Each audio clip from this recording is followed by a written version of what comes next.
ஷிரடிபுரவாசினம் கருணாமூர்த்தி ஸ்வரூபம் சர்வரோக தோஷ நிவாரணம் ஸ்ரீ சாய்நாதன் தரிசனம். ஓம் சாய்ராம். என் அன்பு குழந்தைகளே, பாபா எப்போதும் போல நம் அனைவருக்கும் ஒரு நல்ல செய்தியை கொண்டு வந்துள்ளார்.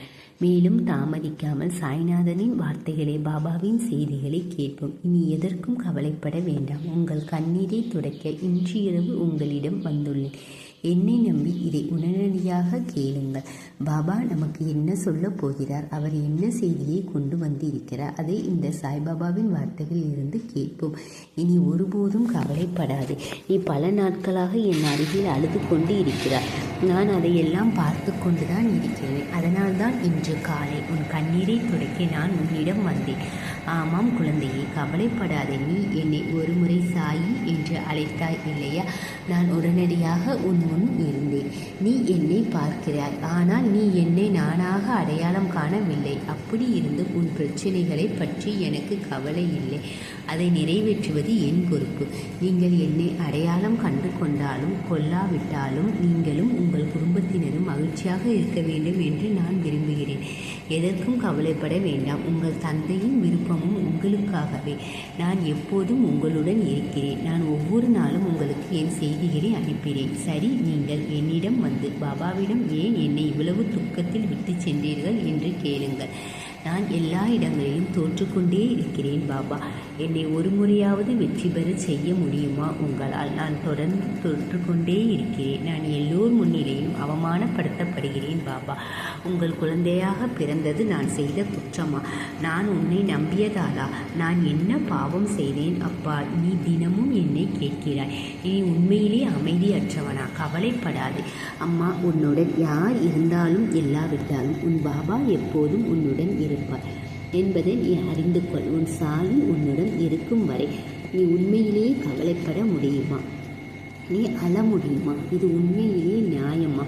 குழந்தையே, நீ எனக்கு தோற்க பயப்படுகிறாய். அங்கேயே நின்று யோசித்து பார். இப்போது நீ ஏன் தோற்கிறாய் என்று உனக்கு தெரியும். பின்னர் தோற்காமல் கவனமாக இருக்கலாம். இது உண்மையா அல்லவா?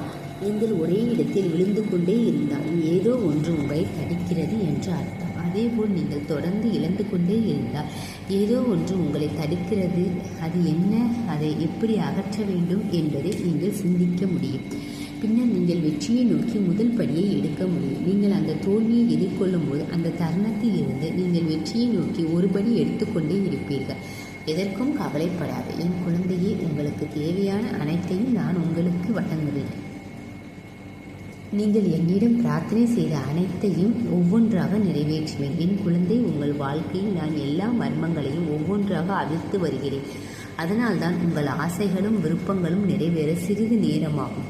நீங்கள் கவலைப்பட முடியுமா? நீங்கள் எதை பற்றியும் சோகமாக இருக்க முடியுமா? யோசித்து பாருங்கள். உங்கள் சாயின் வார்த்தைகள் சரிதான். நீங்கள் நினைத்தால் மட்டுமே உங்களுக்கு எல்லாம் தெரியும். எதுவாக இருந்தாலும் உங்கள் குழந்தை நேர்மறையாக சிந்திக்க வேண்டும். நீங்கள் தேவையில்லாமல் நினைத்தால் உங்கள் மனம் பாதிக்கப்படும். மேலும் உங்கள் மனதுடன் சேர்ந்து உங்கள் ஆரோக்கியமும் பாதிக்கப்படும். உங்கள் மனதை சேதப்படுத்தியவுடன் நீங்கள் மன ரீதியாகவும் உடல் ரீதியாகவும் பாதிக்கப்பட வேண்டியது. கவனமாக இருங்கள். ஏன், எங்கே தவறு நடக்கிறது? அப்புறம் எல்லாம் எப்படி நல்லபடியாக நடக்கும்? நான் உனக்காக எல்லா வேலைகளையும் செய்வேன். சோர்வடையாது, கவலைப்படாதே, தைரியமாக முன்னேறு. உன் சாயி எப்போதும் உன்னுடனே இருப்பார். நான் சொல்றேன், உன் நேரம் சரியா இல்லைனாலும் நான் எல்லாவற்றையும் சரி செய்வேன். நான் உனக்கு உதவி செய்ய மாட்டேனா? உன்னை பாசத்தாலும் அன்பாலும் சாயின்னு கூப்பிட்ட உனக்கு நான் கை கொடுக்க மாட்டேனா? நான் உன்னோடே இருக்கேன். உன் பாதுகாப்பு கேடயத்தில் இருக்கேன்னு நான் தினமும் சொல்கிறேன். அதனால் எதற்கும் கவலைப்படாதே. உன் சாய் நாமத்தை ஜெபிச்சுக்கிட்டே இரு. உன் பயம் எதுவாக இருந்தாலும் நீ தைரியமாக இருக்கணும். தைரியம் இழந்துட்டு இருந்தால் ஒரு தடவை பாபான்னு கூப்பிடு. என் ரூபத்தை நினைச்சுக்கோ. மலை மாதிரி தைரியத்தையும் தன்னம்பிக்கையும் உனக்கு தருவேன். நீ எதற்கும் கவலைப்படாத குழந்தை. கொஞ்சம் சோர்வடையாது. நிம்மதியாக உன் வேலைகளை பார். பாபா சொல்வேன். பாபா இன்னைக்கு அனுப்பிய இந்த நல்ல செய்தி உனக்கு எல்லோருக்கும் பிடித்திருக்கும் என்று நம்புகிறேன். பாபா இன்று உன் முன் தோன்றியதும் நீ பார்த்ததும் உன் பாபா தான். சந்தேகம் இல்லாமல் சந்தோஷத்துடன் இரு. உன்னுடைய வேண்டுதல்கள் அனைத்தும் ஒவ்வொன்றாக பாபா நிச்சயம் நிறைவேற்றுவேன்.